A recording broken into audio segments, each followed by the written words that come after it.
Pulso económico, y como siempre empezamos echando un vistazo, aunque sea de reojo, porque a veces da unos sustos que espabilas, a la bolsa. El IBEX 35, hoy positivo, un subidón para lo que fue la semana pasada.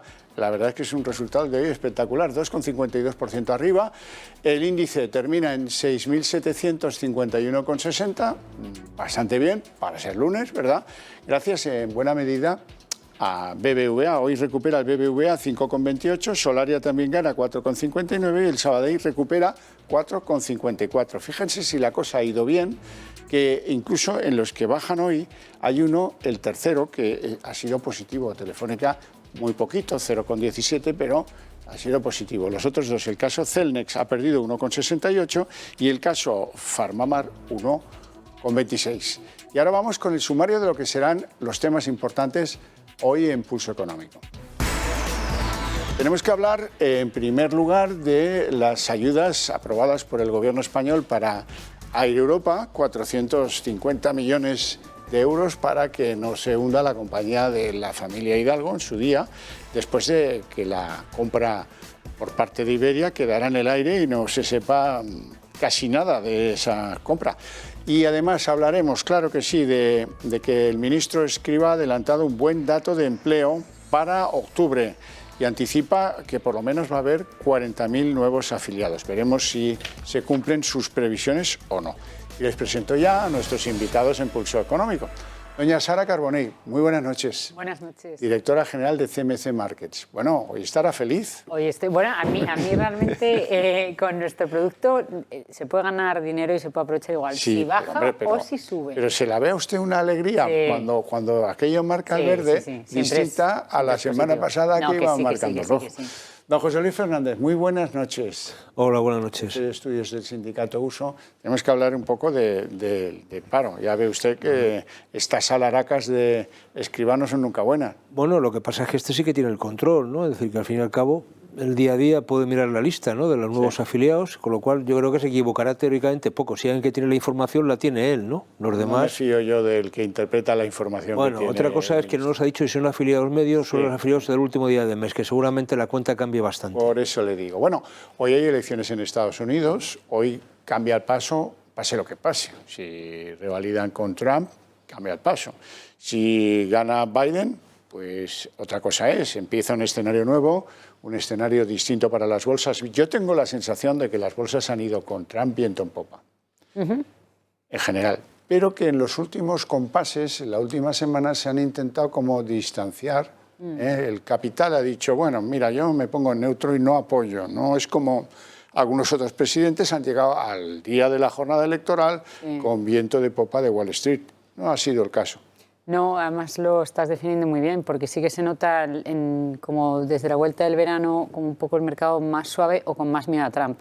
También hay que ver el porqué. Es verdad que quizá al principio, pues sí, las bolsas estaban más con Trump o se pensaba que Trump era más positivo por las ayudas que hacen las grandes empresas, a las tecnológicas, pero es verdad que ha tenido muchas salidas respecto a China. Entonces también es verdad que si gana Trump, esa guerra comercial que se puede intensificar, eso no es positivo para las bolsas. También es verdad que Biden, que ahora parece que es el súper preferido, no va a ayudar tanto a las grandes compañías, va a subir el salario mínimo, bueno, que ahí dicen que puede mejorar el consumo. Es decir, yo creo que ninguno de los dos será la panacea o es la panacea para las bolsas, ninguno de los dos, pero que Trump por lo menos sí que es verdad que es como la continuidad. Entonces quizá en ese caso sí que es verdad que cuando hay menos cambios el mercado se lo toma mejor. Yo creo que esto tiene un dilema en las bolsas, pero igual que los ciudadanos americanos, ¿no? Es votar entre lo malo y lo peor, ¿no? Digo, que ese refrán muy castellano. Entonces yo creo que al final se pueden quedar, se pueden quedar con lo que conocen, ¿no? Aunque no sea especialmente bueno, ¿no? Y yo creo que eso va a afectar a las bolsas. Yo creo que hay una gran incertidumbre en ese ambientillo que se ha creado de que puede estar el resultado muy apretado y que pueda haber, no sé si llamar el término coloquial, de pucherazo o alguna cuenta no clara, ¿no? Y que no haya una victoria clara y que en 48 horas se pueda saber quién es el presidente, eso crea mucha incertidumbre porque no están acostumbrados a esa situación, ¿no? Pues mira que ya podrían, ¿eh? Porque pero han pasado tantas veces ya. Sí, pero... Completamente de acuerdo. Y luego que es que este año hay más voto por correo que nunca por la situación. Esos son... Bueno, pero si tarda más en contabilizarse y el resultado tarda, y luego que no haya una mayoría clara para que esté la mayoría en Senado y Congreso y se se pueda desbloquear todas las ayudas, eso también puede perjudicar. Bueno, pero vamos a algunas conclusiones. Los agricultores están con Trump porque el proteccionismo de los productos baratos agrícolas importados que les tenían ahí en segundo, pues eso se ha solucionado y para ellos eso muy bien, muy bien, muy bien. En el tema energético, pues todos los que, y mira que hay miles y miles de pueblos que dependen del fracking, fracking es esa tecnología de las pequeñas explosiones que liberan gas o liberan petróleo, hidrocarburos, tal. Bueno, eso puede irse al garete si Biden es presidente. Si gana Biden. Puede limitar. De modo que la industria petrolera, en Estados Unidos la hay petroleras de petróleo, de extractores, de torres, en el mar, en tierra. Hay otros que están con el asunto del fracking, que le ha dado el impulso definitivo a la economía americana, que ha pasado de ser un país importador de petróleo a un país que exporta, ahora gracias al fracking. Todo eso puede cambiar según quien sea presidente de la noche a la mañana. La industria farmacéutica, la industria tecnológica, exactamente igual.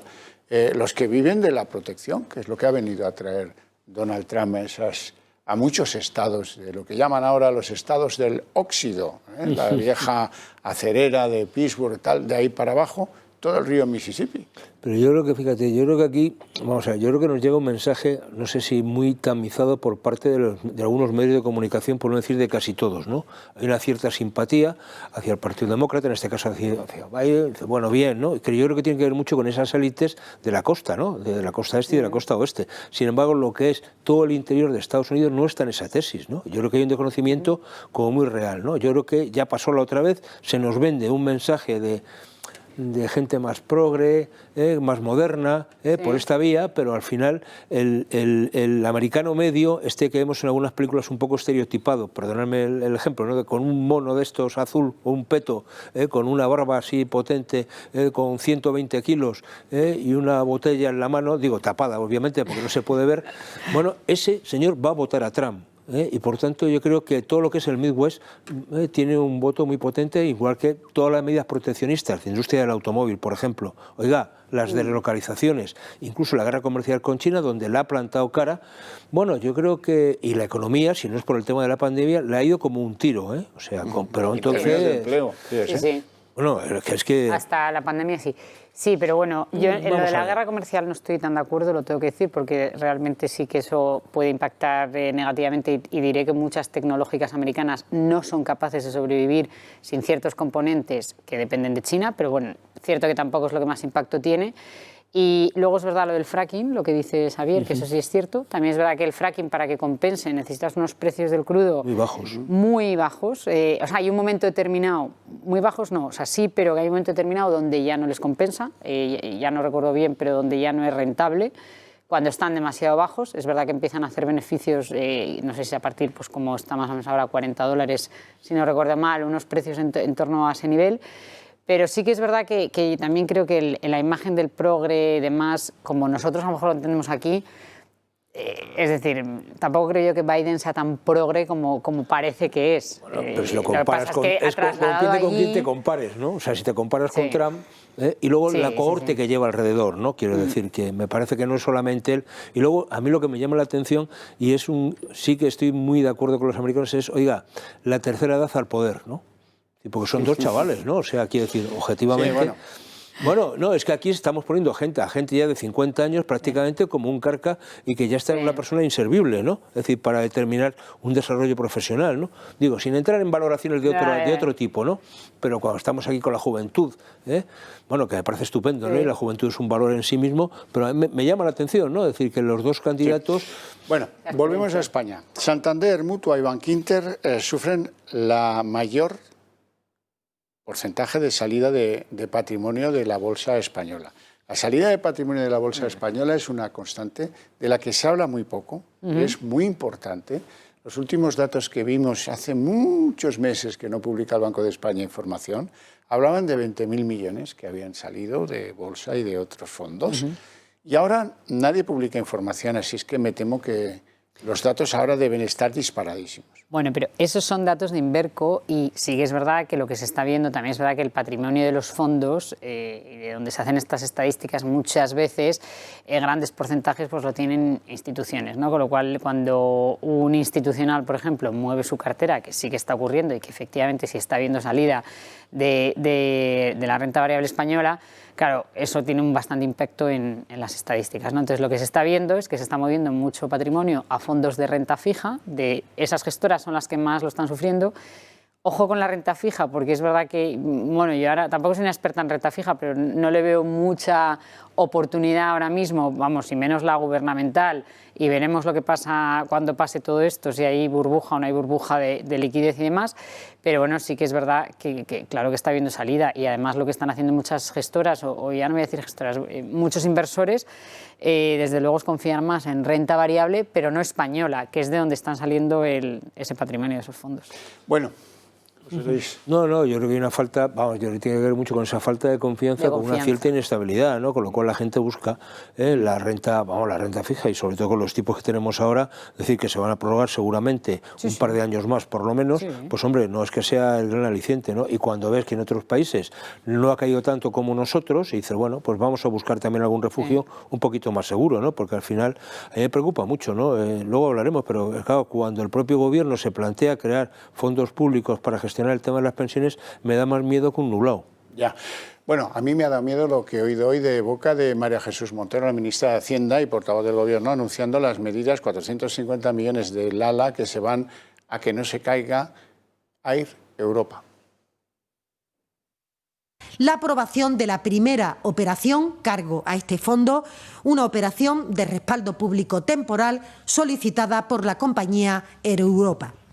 Es la primera operación de este tipo que autoriza este Ejecutivo desde la aprobación de este fondo, de esta norma, el pasado mes de agosto. En concreto, se trata de un respaldo público de 475 millones de euros. En el caso de esta compañía aérea, Air Europa, el impacto de la pandemia y los resultados negativos, yo diría que es evidente debido a la drástica reducción del tráfico aéreo por la menor movilidad de los ciudadanos y también por la menor llegada de turistas. En concreto, Air Europa ha experimentado una reducción de su actividad cifrada aproximadamente en un 95% en términos de vuelo en el periodo abril-junio. Bueno, pues sí, la verdad es que el turismo está absolutamente roto. Hoy hay datos de septiembre según los cuales se desplomó un 87,1% el turismo internacional. Apenas llegó 1.100.000 turistas a nuestro país en todo el mes de septiembre, todavía buen tiempo, etcétera, etcétera. Las ayudas a Air Europa no son las primeras. En Europa hay un montón de compañías que han recibido ayudas de gobiernos. ¿Están a favor o están en contra? Bueno, yo creo que es que esto es la crónica de una ayuda anunciada, en el sentido más, es decir, es que vamos a ver si la operación de Air Europa con Iberia se acaba materializando es por esta inyección, entre otras cosas, ¿no? Porque si no sería, Iberia no podría asumir a Air Europa con eso, con ese agujero en sus cuentas, ¿no? Con lo cual me parece que esta situación tiene que ver mucho con reforzar la posición de Iberia, tiene que reforzar mucho el accionariado europeo de IAG, que es la gran compañía, y a partir de ahí entramos en el reparto de la tarta, que yo sigo pensando que IAG se acabará rompiendo, se acabará una parte para, digamos, de matriz británica y volará hacia el norte de América y los países asiáticos, y otra parte que será la que se quede para Europa y América Latina, que será la antigua Iberia, ¿no? Es que recordemos que Iberia sí que ha ido a 1.000 y pico millones también de un préstamo del ICO, cosa que esta no tenía avales para poder ir al ICO, ha sido una ayuda directa, pero es un préstamo que tiene que devolver en 2 años. La diferencia con las ayudas de otros países, estoy pensando en Alemania o en Francia, que han sido inyecciones directas de liquidez a las compañías. Es que ese es el problema, ¿no? Es decir, en algunos sitios estamos compitiendo en situaciones muy poco favorables, ¿no? Para las empresas y sobre todo para la gente, ¿no? Es decir, todo el sector aéreo está en ERTE y en ERTE, pero a mogollón, ¿no?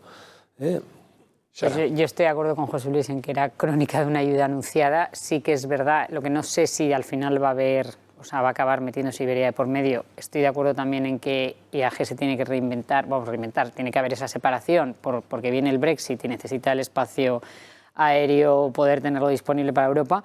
Y luego en cuanto a esto, bueno, pues pues sí, se veía venir, y lo que sí que es verdad es que hay que tener en cuenta que a ver cómo se desarrolla todo y en qué condiciones, porque el gobierno va a poner a 2 consejeros, tiene que saber quién es el CEO, todas las decisiones que se tomen, cómo aprobarlas, supervisarlas, con lo cual yo creo que cuanto antes, o sea, que eso dure lo menos posible y cuanto antes se pueda deshacer o devolver este préstamo o pertenecer, o que haya una fusión o esta compra, mejor.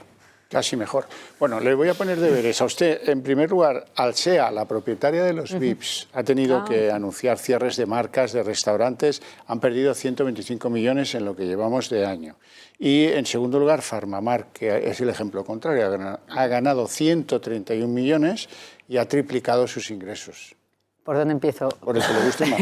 Muy rápido, de Farmamar, que luego ha acabado cayendo hoy, pero yo creo que los resultados son muy positivos. Creo que al final ha caído y además ha bajado el volumen de operativa hoy, porque realmente disminuye, si analizamos los resultados en profundidad, el I+D, se retrasan ciertos proyectos y al final esos resultados tan buenos, que comparemos que el año pasado, el periodo anterior, veníamos de pérdidas y ahora tenemos 131 millones de beneficio en los primeros 9 meses, vienen en gran parte por licencias o por los test del COVID, ¿no? El aumento de ventas en este tipo de test. Con lo cual creo que el mercado al final ha desconfiado un poco en lo que es la parte de futuro, porque es verdad que el I+D disminuye. Aún así han sido muy buenos resultados, también disminuye deuda y aunque haya caído al final yo creo que puede tener potencial. Y luego en el otro, y esto es una opinión VIPs, personal mía como usuaria y no como economista, que no es por eso, porque es verdad que esa noticia, si se analiza, lógicamente es la situación y demás, pero yo creo que cuando quitaron la parte de VIPs, de prensa y demás, y dejaron solo restauración, ahí perdieron muchos clientes que iban a la tienda y luego iban